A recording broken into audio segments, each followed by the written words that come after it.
KL Rahul দুর্দান্ত, অসাধারণ, জবরদস্ত, যতই তারিফ করব তার ততই কম। অসাধারণ জবরদস্ত আজকে ইনিংস খেললো নিউজিল্যান্ডের বিপক্ষে দ্বিতীয় ম্যাচে। 115 রানে ভারতের 3টে উইকেট পড়ে গিয়েছিল এবং 5 নম্বরে ব্যাটিং করতে এসেছিল কেএল রাহুল।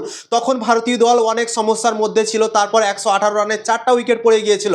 অনেক খারাপ সিচুয়েশনে ছিল ভারতের দল এবং সেখান থেকে সেঞ্চুরি করা সত্যি অসাধারণ কাজ এবং কেএল রাহুলই এই কাজগুলো করতে পারে। তাকে ওপেনিং করিয়ে দাও, তাকে 3 নম্বরে খেলিয়ে দাও, 4 নম্বরে খেলাও, 5 নম্বরে খেলাও, 6 নম্বরে খেলাও, 7 নম্বরে খেলাও, যেখানেই খেলাও না কেন সব জায়গায় সে রান করে দেবে, সব জায়গায় ইমপ্রেস করবে সবাইকে। এবং আজকে তো ভাই অসাধারণ জবরদস্ত খেললো। 87 বলে সেঞ্চুরি পূরণ করলো এবং 112 রানের ইনিংস খেললো মাত্র 92 বলে এবং ভারতীয় দলকে একটা ফাইটিং টোটালে নিয়ে গেল।